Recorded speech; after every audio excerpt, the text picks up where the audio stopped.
Empire.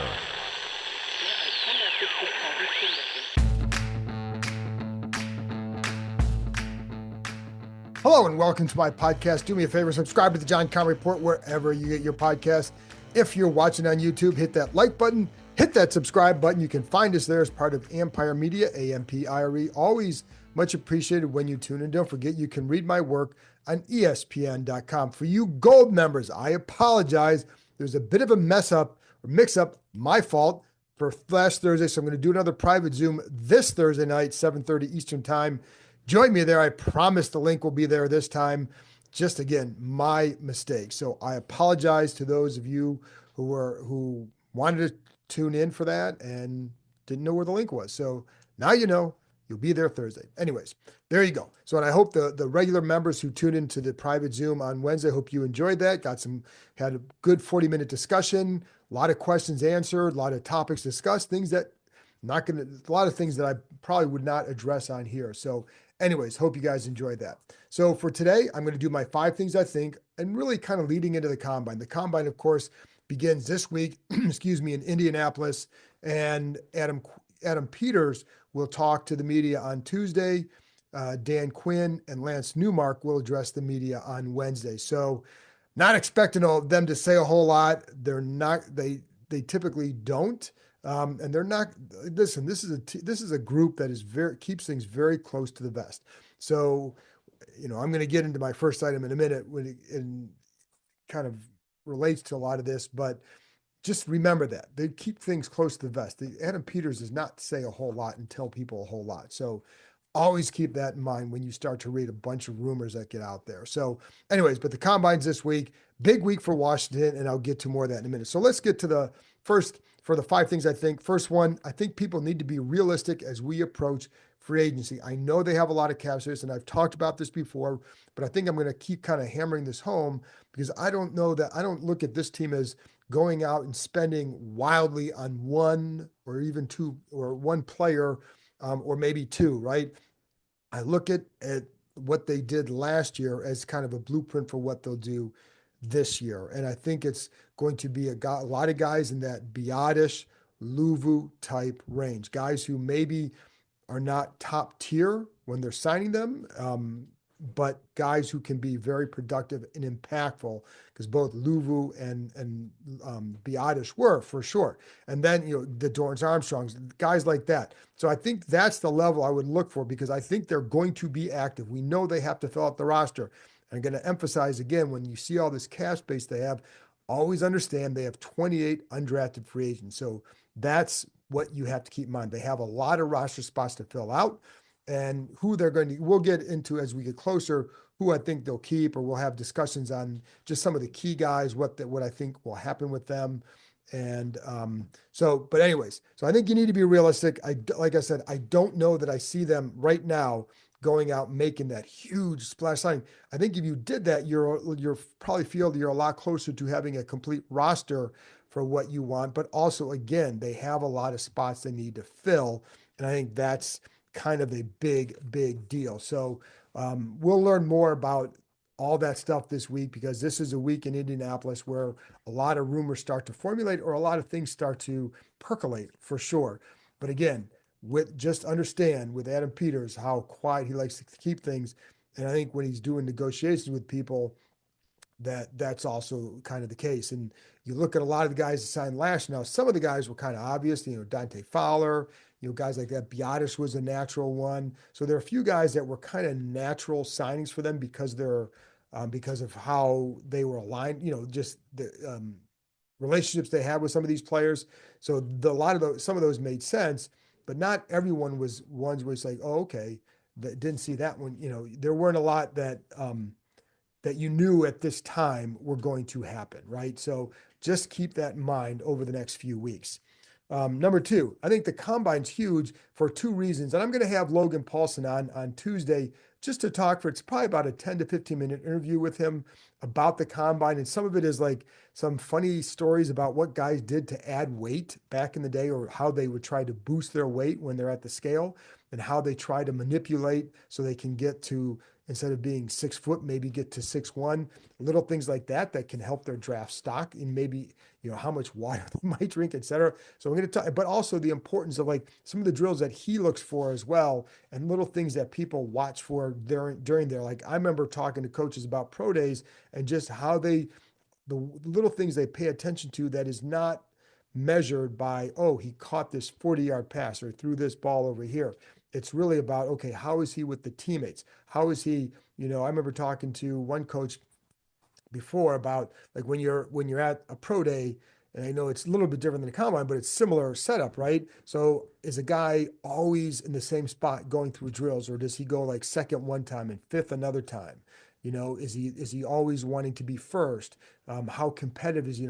So those are little things that you pay attention to that you're not going to pick up on with the stopwatch and all that. The stopwatch stuff is great for TV. I think it helps, but I don't think whenever you talk to people about the combine, it's not what jumps out. You're like, oh, I can't wait to see this time or that time. And the other thing is, the funny thing is, like with some of this stuff, that everything is you don't always have to send all your people there because so much is televised, and also you get the results. But you do want eyes there to see how people react or how they interact, and this is why. So one thing to know, like every player they drafted, or every player who drafted or made it as an undrafted free agent, Sam Hartman, Tyler Owens, those guys were all interviewed at the combine. So that was every single one of them was interviewed at the combine. So if you want to start like who are they interested in? Well, obviously, if they're talking to them at the combine, there's interest. So all but one, I think all but one had the combination of the pro day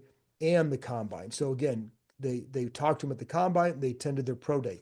The only one they didn't do that for was Dominique Hampton, but that's because they saw him at the East West Shrine game as well as at the combine. So they didn't do the pro day for him. But that's again, look for that. And then as far as like top 30 visits, only three of the guys they drafted last year had a top 30 visit. Of course, Jaden Daniels was one, Brandon Coleman, and there's Javante Jean-Baptiste. So that is an important one, but again, it's you look for those combos. It's combine, pro day, combine, pro day. So when you start to see it, that can kind of help narrow down the list based on last year. And there's other things that go into it as well. It's just that's one little factor for it. But the interviews and the medical history or the medical results are very big. And that and the interviews are the big things from the combine. So I remember there were two guys who were here from before the past regime who I know absolutely stood out because of their combine interviews.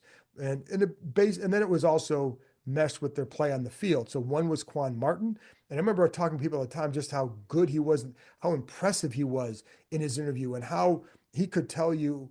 And part of it is because, obviously Ron Rivera had the ties, knew Lovie Smith, and Quan had played for Lovie briefly at Illinois, but he knew what that defense was about, Ron did. And then he knew how well Quan Martin could get up on the board or talk about his responsibilities within that defense and how it meshed with what others did, et cetera. So that's part of the reason why they drafted him, was because of how impressive the interview was. And to be honest, in talking to him throughout the last couple of years, you see the exact same thing when you're talking in the locker room. Like he knows, he's really good at explaining what he needs to do, what happened on a play, what he's seeing, et cetera. So he's a very intelligent player. And you could see that at Illinois, but it also came through in the interviews. And the other one was Sam Cosmi. So, the old adage is if you want smart, tough players, if you want a smart, tough football team, you draft smart, tough players. Well, that was Cosmi. So somebody had told me he wasn't like the typical Texas offensive lineman. I'm not sure exactly what that meant, but they did say he was tough and physical. You saw that on film. And I think one of the things that jumped out to them in the interviews was that he understood that how important it was to be physical. And like that was to him the most important thing, and that resonated with them. So those are two guys who were successful draft picks from the previous regime. But those are two areas where they stood out, and it started at the combine, or that didn't start at the combine. It continued and escalated at the combine because clearly you would have interest in them from watching them on film. And then I remember talking one time too, but this is where sometimes it's hard to always know where's this guy going to go, because there was one time I was talking to a team about a linebacker, and this is a guy who played, this is from, I don't know, long, 15 years ago, something like that. But this linebacker went into the meeting room and he was great. Like he could tell you exactly what he was supposed to do on the play, exactly why he filled this gap. He was where he was supposed to be. He knew why. He knew that he knew where he needed to be. But then if you ask him about like, well, why did this guy do this? He had no clue what that guy's job was on the play. This guy, no clue what his job was on the play. So you're not sure, like, is he an instinctive playmaker? Or is he just really understand on his assignment? Can he be more than that as linebacker? Well, it turns out this guy, I don't remember who this was, but I know he played a long time in the NFL. So, but the point is, I remember talking to a team at that time, like you come away from that not knowing which direction is this guy going to go based on the interview. Very impressive, could mean this, but if he doesn't, if he does he understand the other stuff? Does he need to understand the other stuff? If you're a linebacker, a lot of times you want them to, right? Especially in the middle. But if you're a weak side backer, well, that's a little bit different. So, anyways, just some of the things that come out there, and obviously the other thing is you start to, the other one was in 2021, the combine was canceled, so they go out and they draft Jamin Davis in the first round. And it's funny because I remember again talking to these guys last over at that time and just how they felt he looked like, what he felt like they looked like on what he looked like on film. But one of the things with missing the combine is losing that interview and then the ability to also not just talk to them, but read body language when they're giving an answer. Like that's a big thing. And I think that was something that I think they wish they had that with him. Now, maybe they still draft him. Clearly it wasn't the right pick. There were other guys they could have had, Jeremiah Coromono or Christian Darrisaw. So that would have been a really good pick too. But they clearly made a mistake with the pick. And partly I think it stems from, hey, you didn't get to have that full interview. Like that year and that COVID stuff really impacted a lot of things. Like even like with Dwayne Haskins. I don't think Dwayne Haskins is a starter if they had a full spring and summer to measure what he really knew with this offense. So, but missing that played a big deal. So, but having the flip side was the 1 year with Cam Curl not having that, like he wasn't able to get in front of the board or have those interviews. It's why he fell late in the draft, and it's why this team could get him late in the draft. So, anyways, that being said, the combine's important, but its interviews are really, really important, and the medicals are vitally important as well. So,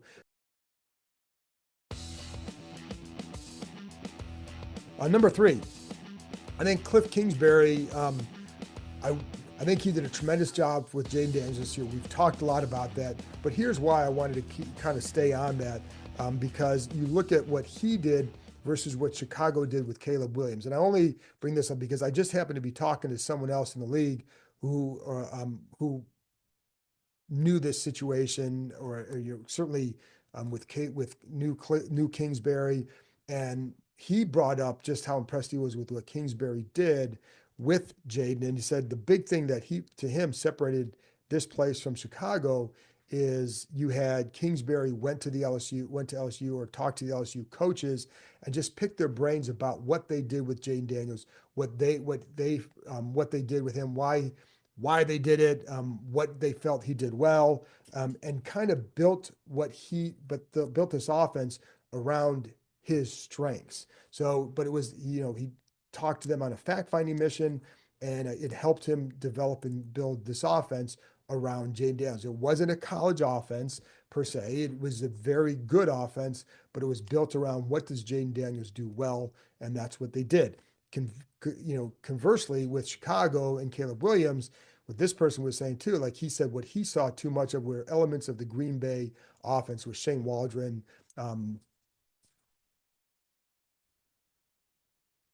with the offensive coordinator, Shane Waldron. He didn't coach in Green Bay, but there was a similar offense. So he just felt like the Caleb Williams, what he did well, didn't necessarily fit that offense. And rather than kind of tailor more to Caleb Williams, it was trying to kind of nudge him into an offense that, that wasn't best suited for him. And that led to problems. And that's also the difference between a guy who was experienced in Kingsbury, a smart hire to get that for a young quarterback, versus an inexperienced offensive coordinator in Waldron last year. And it just shows you how important it is to have a good support system around a rookie quarterback, right? And so I think that's one of the things Washington did, but it's something that I hear, and I just want to bring up to you again, and as to why this person said this, because it's something that you definitely hear that they really, I think people like how this organization was built and how they what they built around Jaden Daniels for sure. So, anyways, that was something that was pretty big. And the other thing this person was saying too, like with Jaden Daniels, everybody keeps talking about, well, defensive coordinators are going to study him. They're going to do this. Well, what do you think these guys are going to do? They're going to start and build off of what Jaden Daniels did this year and try to anticipate what defenses might try to take away with him next year. He'll do the same thing. So while defensive coordinator is doing this, it's not like this team is not doing anything.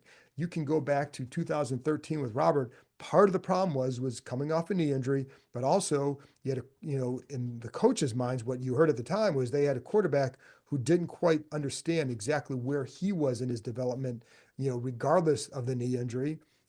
And so, there were things that they wanted to build off of that they didn't feel they could. And people, Robert can disagree with that if he wants to, fine. That's what the coaches said. So, anyways, it's different this time around because I think with Daniels, there's just more things that you can build on. I think he's just further ahead in his development as a passer in the NFL, way more than where Rob was to build off that kind of a successful first year. So I don't think I would sit there and worry about like, oh, defensive coordinator is going to do this because they're going to be doing the same thing to elevate Daniels. And if all goes well, they will surround him with better talent next year. So there you go. I think we need to consider that this free agent class is not necessarily considered a really strong one or deep one. So I think keep that in mind when you start looking at what things they might do. And again, I do expect them to be active because they kind of have to be. They're going to sign a lot of their own guys back.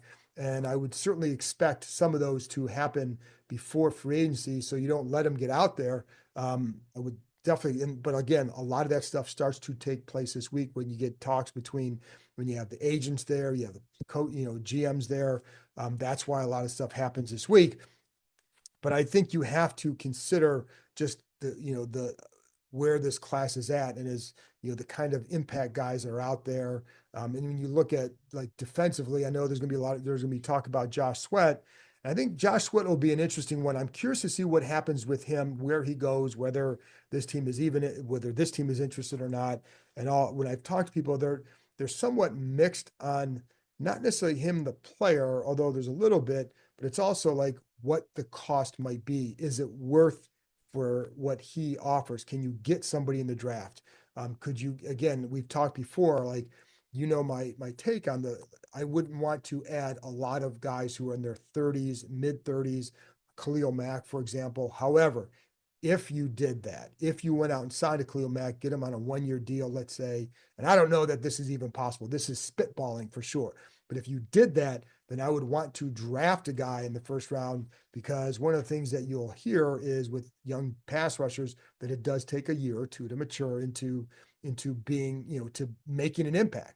So but I think if you go the route of always trying to fill with 1-year guys, you're always looking for that guy. I think you want to get a young guy at that spot. But if you did an older guy with the younger guy to develop, and then it bolsters your front, and then you have a guy the next year who ideally would take over as that guy, right? So, anyways, but with Sweat, I was talking to a couple guys, like, he makes plays late in the down. So when, in other words, his motor keeps going.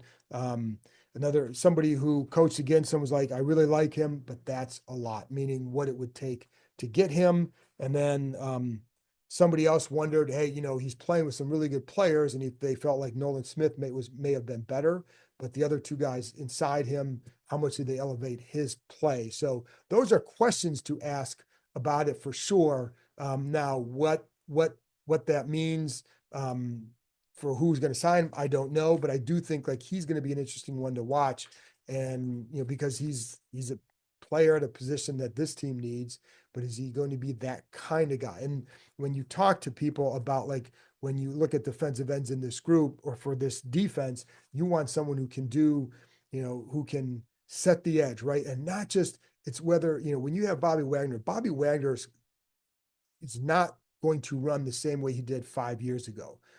We can all acknowledge that. I think he would acknowledge that, but he's still a very, very smart player and can play in the area.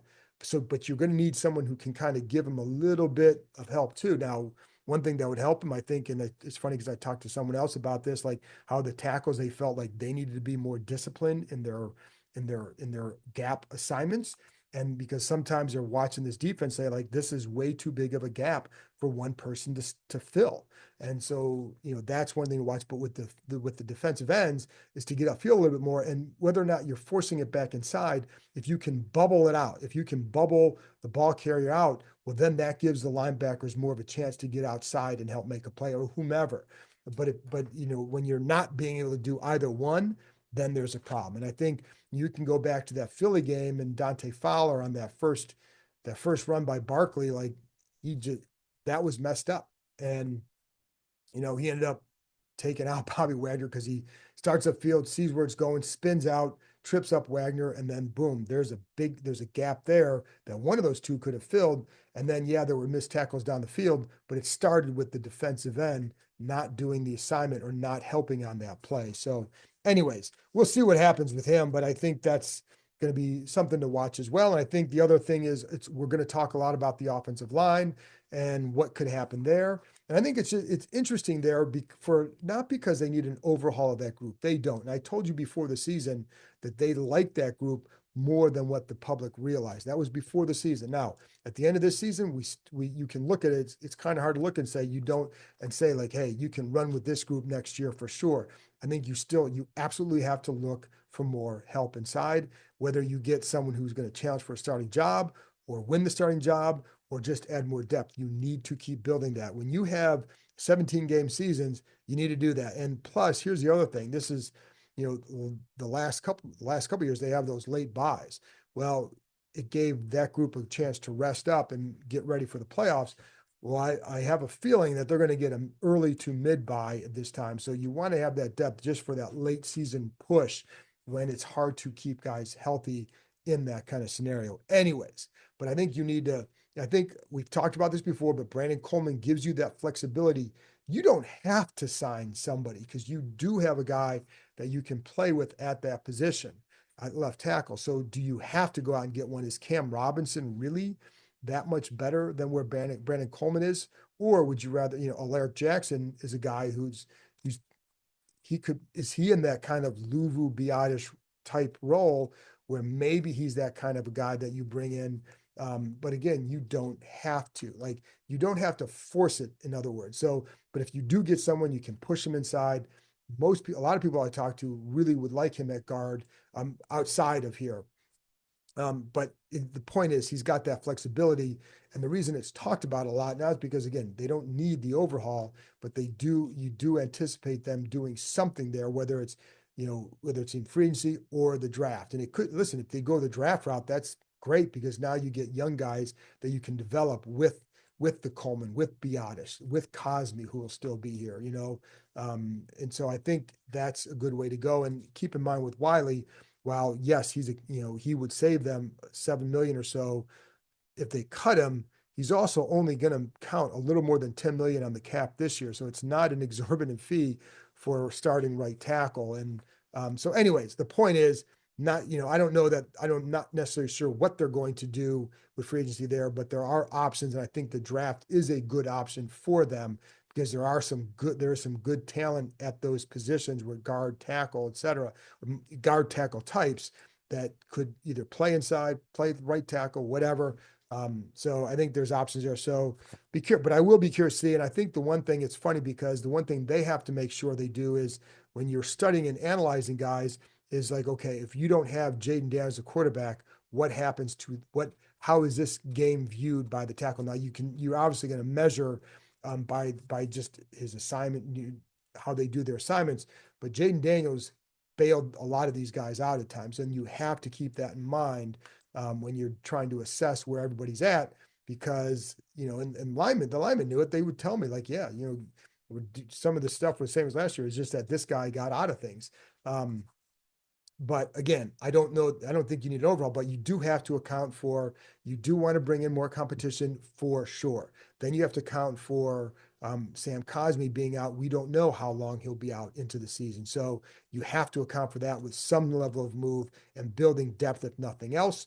But I would expect that to be something that they clearly touch on, because they have talked so much about building up the lines that I do think they'll do something there, whether it's just about adding depth, adding competition, whatever it is. So anyways, but this week we'll start to formulate stuff for draft, for free agency, etc.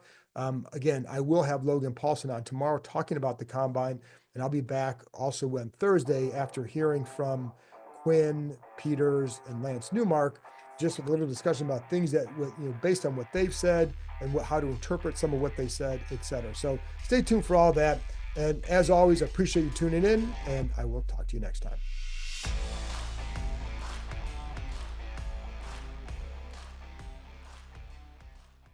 If your job at a healthcare facility includes disinfecting against viruses, you know prevention is the best medicine, and maintaining healthy spaces starts with a healthy cleaning routine. Grainger's world-class supply chain helps ensure you have the quality products you need when you need them, from disinfectants and cleaning supplies to personal protective equipment, so you can help deliver a clean bill of health. Call 1-800-GRAINGER, click Grainger.com, or just stop by. Grainger, for the ones who get it done.